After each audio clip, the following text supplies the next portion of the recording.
good to be here with all of y'all. Let's give it for the band one more time for leading us in worship tonight. Man, never been a day, never been a minute, never been a moment that you...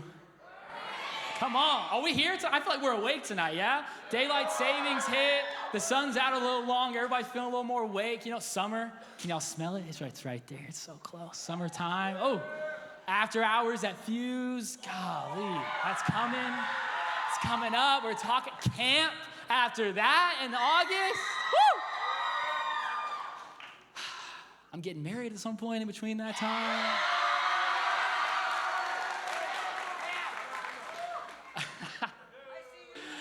Man, it is just an amazing time to be a part of Fuse, to be a part of Genesis Metro. We are just seeing y'all just, bring your friends. We see families changed as a result. I know we got to share last week some of the overflow, and then Jake got to share tonight a powerful word just about how important it is for y'all to realize that you guys can be the change. That we say that a lot here at Fuse because we truly believe it. That no matter how young you are, that you can have a faith that makes a difference. And tonight, we're going to talk about that a little bit. We're going to look at some stories where faith in a young person, has an impact. But before we get into that, we're doing this Beyond the Bio series. Has y'all been learning something? Have y'all been learning a little bit about social media?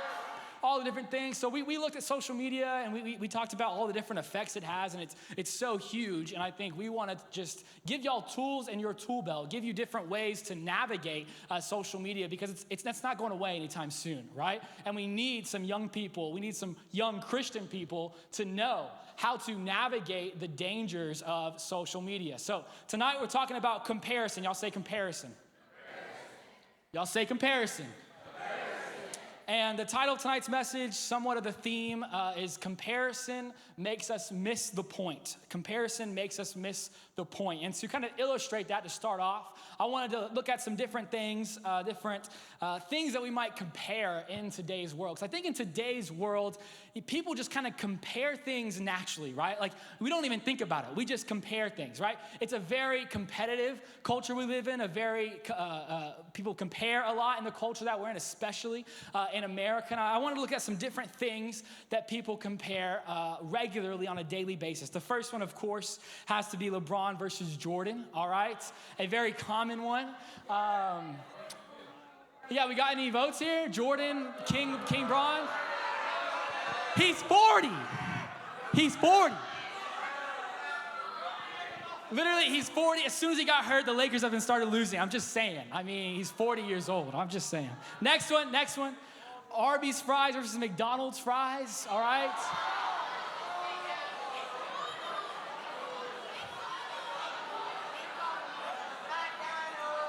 If you're not saying Arby's, you're crazy, okay? Those curly fries are so crispy and filled with flavor that they put anything else to shame, okay? It's the best fries in the game. Hands down, there's no debate, there's no argument, all right? Another one, this is for my ladies here, all right? A Dyson Airwrap versus a Revlon One Step hair wrap. Now listen, although that Dyson is dynamic, all right, and can be used for a lot of things, that thing is expensive, all right? Bang for your buck, that Revlon, all right? I know it gets a little hot, overheats sometimes, that leaves some frizzes in the hair, but I'm telling you, all right, in terms of pricing, I'd probably go with the Revlon, personally. But if you got it like that, the Dyson Airwrap is pretty great, I hear. And the last one, the Stanley Cup versus the Hydro Flask. Now, boys, do we have any? I felt like they really understood that one. Votes? Stanley, Hydro Flask?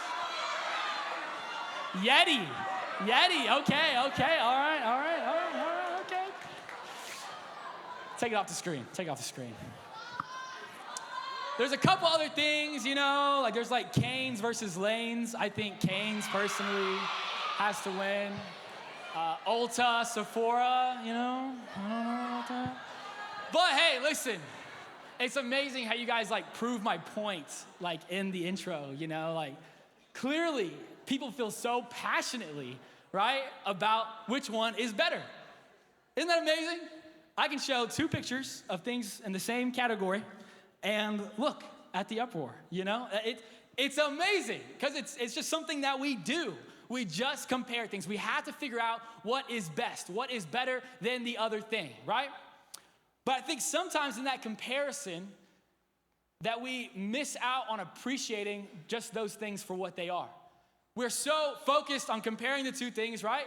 You list out all the flaws of the Revlon to prove the Dyson, right? List all the flaws of Braun to prove Jordan, right? We can't appreciate the greatness, right? We have to compare them in a way that takes away from both.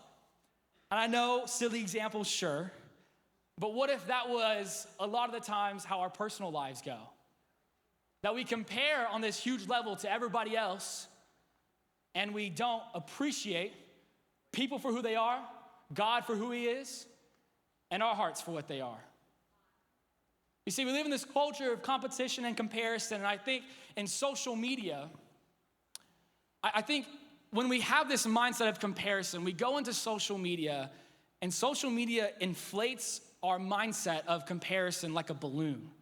It just pumps air into it. Because I think a lot of the times we have a lot of insecurities. We have a lot of questions and doubts about ourselves.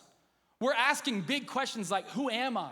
Am I good enough? Am I as good as them? Am I a failure? Am I succeeding? And we enter into social media with those questions. And then we can now see, y'all understand, like, I want y'all to really lock in here. You can see the success of any person you want to see.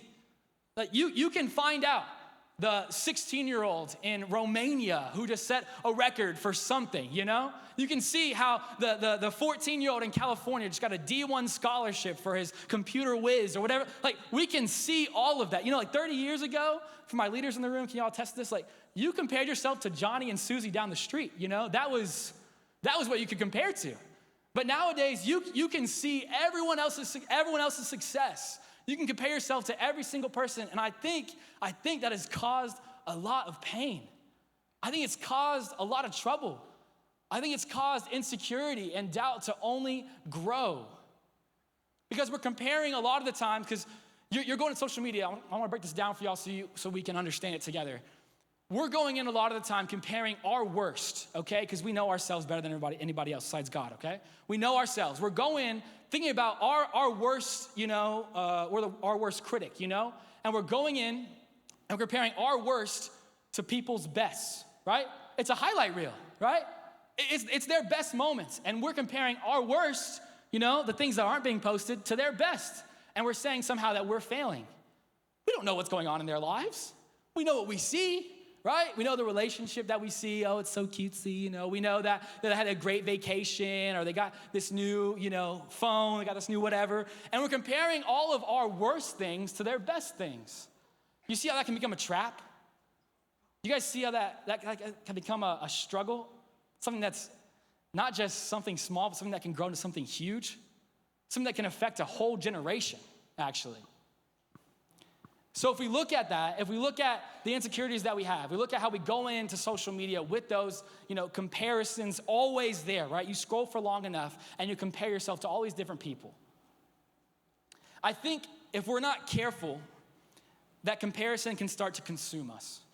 And tonight we're going to look at what happens when comparison consumes us. If we go to 1 Samuel 18, 6 through 9, it says, as the troops were coming back, when David was returning from killing the Philistine. David is a young man in this story in the Old Testament who's going to become the king of Israel one day. So he comes from killing a Philistine. Anybody know who this Philistine is? Anybody want to guess? Don't be shy. Goliath, yes. We'll talk about him in a second, all right? So he comes back from killing Goliath. It says that the women came out. The women came out from all the cities of Israel to meet King Saul. Saul is the current king right now, okay? David, He's getting popular, right? He's getting popular. They're singing and dancing with shouts of joy, and they started singing. Saul has killed his thousands, the current king, all right? Y'all following me here? And David his tens of thousands. Ooh, right? They're starting to Saul's done his thing, sure, but look at David, right? David's hot stuff, you know? It says that David was a pretty good-looking dude back in the day, too. So, he got the full package, all right? He's killed his tens of thousands. He's a good-looking dude. He's strutting in, you know? And Saul sees this. It says that he was furious and resented this song. He starts saying they credited tens of thousands to David as he complains, but they only credited me with thousands. What more can he have but the kingdom? So Saul watched David jealously from that day forward. Immediately, Saul is allowing the comparison that people are throwing out there to consume his heart. And now he's comparing himself to David the same way. And what do we see? We see that when the comparison consumes us, it starts to corrupt us. That in Saul's heart, right? Anger, furious, jealousy starts to become what is going on in his heart from that day forward. I think that when comparison starts to consume us, it's pretty subtle. We're not always thinking about that being the reason that we feel the way we do. And I think a lot of us walk around being mad, not knowing why. You ever found yourself having a day like that where you just wake up mad? Or maybe you're going about your day. Maybe you've been scrolling for a while. Maybe you've been, I don't know, maybe you had a hard conversation or whatever. And maybe just in your day-to-day, I think in teenage years this happens a lot. We're angry and we don't always know why. And I think sometimes we are so consumed by the comparison and we are so immersed in it that we don't see how that comparison is corrupting our hearts. But it's subtle, right? It says that he's jealous. He's jealous of him. He has anger in his heart. Because I think it's exhausting sometimes to compare yourself to everybody else, is it not? Like you walk into school, right? And people compare you to people, don't they? Like, oh, hey, how come you don't have the shoes they have? How come you don't have the things they have? How come you don't have this or that? And you have that, but you don't have this. How come? Like, I remember being in middle school and high school. I remember getting made fun of because I wore Shaqs from Walmart, okay? And not like the highest expensive Jordan brand, you know? Now, I'm not gonna lie, I do like shoes, okay? But I remember that being like a real thing. Like people would compare those things. These days, it's like those Nike Techs or whatever, you know? And it's like, you gotta have the like Nike, you look like a mafia member is what I think immediately. Like it looks like the mob, you know? I'm like, wow, we got a lot of mobsters at Fuse, you know? We're reaching people, I guess, but you know, that's what it looks like to me. But I just know, I know that it's a different shade in your generation and a different shade in mine, different shade in your leaders. But that kind of comparison trap is throughout history always gonna be a thing. Look, the people are doing it here, aren't they? You see it? They're comparing David to Saul. But that comparison takes a toll on us because we start measuring up and we draw value from what they think of us. We start saying, well, if they don't think we're good enough, then we must not be good enough. Well, if I don't have the newest shoes, if I don't have the newest car, if I don't have the girlfriend, if I don't have the scholarship, if I don't have the boyfriend, if I don't have the likes, if I don't have the followers, if I don't have the popularity, the status, then I must not be as good as that person. I must be failing somehow. I think that creeps in subtly. I don't think we always recognize it and say, hey, we can't think like that. I think we kind of allow it just to kind of stay right beside us. And then we lash out at a friend. And all of a sudden, we can't be happy for other people. We can't celebrate other people's successes because we're so caught up in our comparison. And I think in this story, something that we see in today's world a lot, is that Saul is mad at David. And if you look at the backstory to this story, which you can on your own, it's pretty clear that Saul, a part of Saul's anger with David, he's mad at him because David is who he wanted to be. And I think sometimes we're mad at people because they are who we want to be. And our insecurities are only inflated when we look at them, which makes us mad. Are y'all following me here? Am I getting a little too out there with y'all, or y'all here with me? Like, we look at other people and we have these dreams in our hearts. We have these things we want to be. We want to look a certain way. We want to be thought of a certain way. And then when other people are those things that we think are the valuable things to be, when they are those things, we get mad. We get angry with them because they are what we want to be. So now our anger comes out on them. Our anger comes out on the people around us, and we don't know where it comes from. But I'm telling you, when that comparison starts to consume, it starts to corrupt. And so I don't know if that's you tonight. I don't know if you struggle with that tonight. But something I would hate to see happen, especially in the church, is that we allow that mindset to creep into here.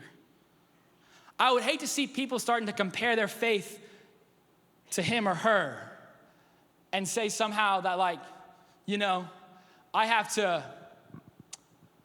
want to say this correctly. Like that I have to be where they're at now, even though I still have my own path to go down. Like I still have my own faith to build. Does that make sense? Like sometimes we get into these mindsets where like they're a better Christian than me, you know? And somehow I'm failing because I'm comparing myself to them as a Christian. But again, you're comparing your worst to their best. And so instead of seeing it like that as a better Christian or not a better Christian, why can't we say and celebrate, hey, if they're following faithfully and I'm following faithfully, that is what it's about. It's not about the better Christianity. It's not about the better faith. Oh, they post more Bible verses than me. Okay, great, good for them. But why is that what deteriorates you? Why is that what makes you mad? Why is that what makes you jealous? Why is that what takes you away from faith, right? And I'd also hate to see it ever creep into how, you know, churches as a big whole measure success. I would never want us to say or start competing with the church down the street or compete with the church, you know, in Orlando or whatever it is. Like, oh, our student ministry isn't as big as theirs, and somehow that means we're No. We as a church are not here to compete with one another. If you think that's how it is, that's not how it is. And here at Fuse and here at GM, we will have a culture that represents that reflects that. That is not about competing with other churches. Oh, we had, you know, the newest merch drop. Oh, we had, you know, the newest GM worship song drop. I'm not saying that's a bad thing, but I'm saying we're not in competition with people who are doing that. Great for them, good for the kingdom. But the goal is the kingdom. The goal is not for the most followers on Instagram as a church. The goal is to have the most souls saved as a whole church together in this world. Is that not what we're trying to do? Is that not what it's about? So I want us to be very clear about that tonight within our talks here, you know, that as a student ministry, that's what we're going to reflect. That our goal is to reach more, not for the sake of beating anybody else out of the biggest, you know, student ministry in Frisco. And so we look at all these things, we look at comparison, and we see that it can corrupt us if we let it consume us. And the thing is, this isn't the first time that Saul has a comparison mindset. If we go back to the story of David and Goliath, who knows that story in here? Raise your hand if you know the story of David and Goliath. It's a pretty popular one, right? The small guy beats the big giant. And it's used a lot in today's world, right? The David beat the Goliath, right? Here we go. It's the 8 seed versus the 1 seed, you know, whatever it is, right? A lot of David and Goliath stories. But sometimes we need to look at what happens before what happens. We need to look at the moment before the moment. Because if we look at the moment before the moment, okay, Saul is king. David walks in, again, this guy, he's a young cat, all right? He's around y'all's age, okay? Walks into the camp. Here's about the giant threatening Israel, their country, God's kingdom. And the giant's also like talking trash about God. And David's like, He says, let no man's heart fail because of him. Your servant will go up and fight with this Philistine. And this is Saul's reaction. Y'all ready? You are not able to go against this Philistine to fight with him, for you are but a youth, and he has been a man of war from his youth. Does it ever make you guys mad when someone tells you you're too young to do something? Does that ever make you mad? I know when I was your age, that was like my button. Like, you're too young. You wouldn't get it. Excuse me? I'll prove to you that I can get it. Watch this, right? Like, I don't like that mindset, right? I don't like that. Too young. What?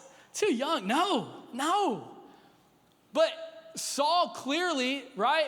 He's thinking with a comparison mindset. He's comparing David to Goliath. He is looking at the physical, not the spiritual element in this equation. He's looking at the limitations of David in the physical, but he's not recognizing the faith of David in the spiritual. And we see a lot of times in today's world that we are so worried about the physical that we neglect the spiritual. We're so worried about what everybody else is doing, what everybody else is getting. We're so wrapped up in our materials and what we have, the things we have, the opportunities we get, that we miss, right? Comparison, we miss the point. The point is not to gather the most physical things in this world. The point is not to have the most money. The point is not to have the most cars or the nicest clothes or the most followers or the most fame. That is not the point of this life. And I think in comparison, we get so caught up in the physical that we prioritize that above the spiritual. And we want to say that those things matter more than God. And you might look at me and say, Titus, that's not it. But if we look truly at how you allow yourself to feel this anger and feel this jealousy over other people, then would the truth really come out? So I think it's subtle. And we have to be aware. But if we go back to the first story, right?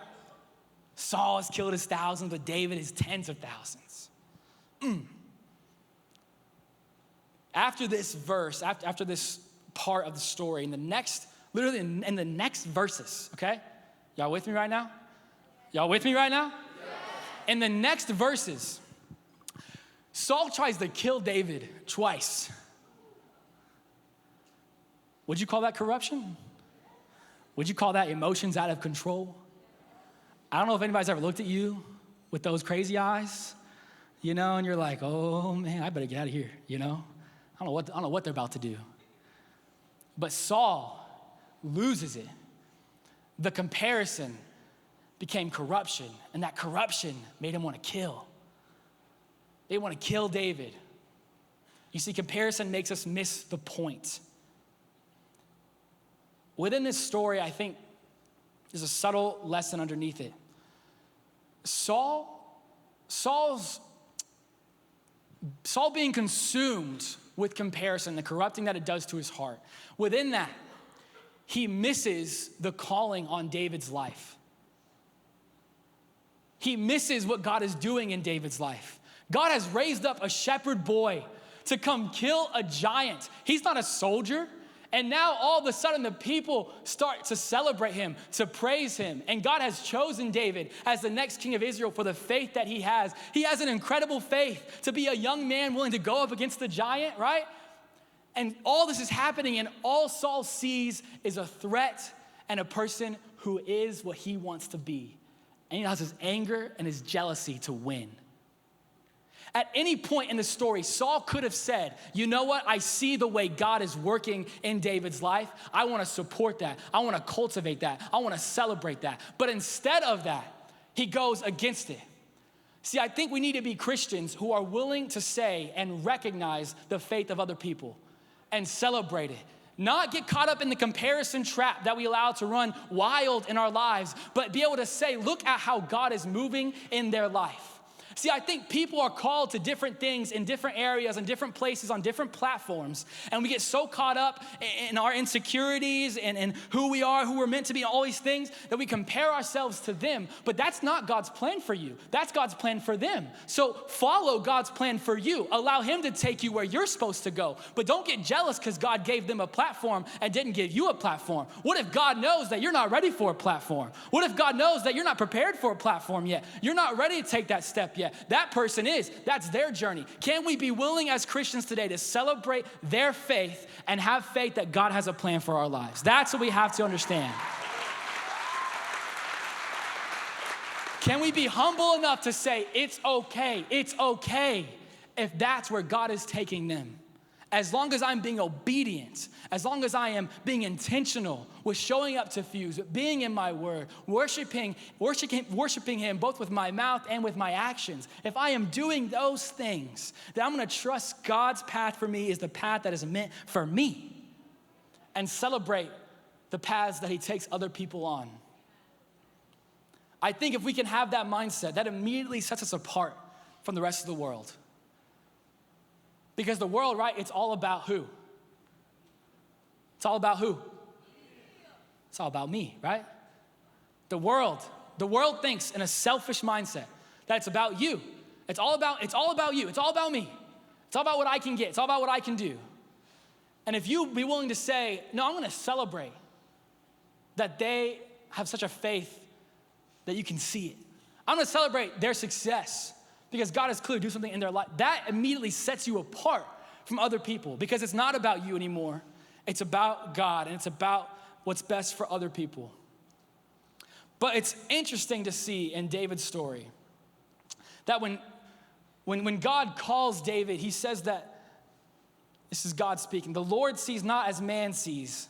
Man looks on the outside. The Lord sees the heart. See, that's the whole point right there. The physical and the spiritual.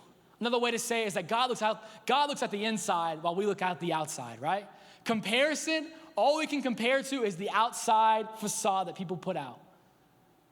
And we think that is who they are. We think that's what they are. But if we would think to ourselves, no, let's not compare ourselves to the outside. That's not how God sees. God sees the heart. God sees the inside. Then that is what we have to be worried about. Because I think the flip side works, that Saul is so caught up in comparing himself to the outside things that he's not working on the inside things. We get so caught up on the outside things that we start to not think about the inside. God sees this. God sees this. He sees your heart. He knows your heart. What does he see when he sees your heart? What does he see when he sees your heart?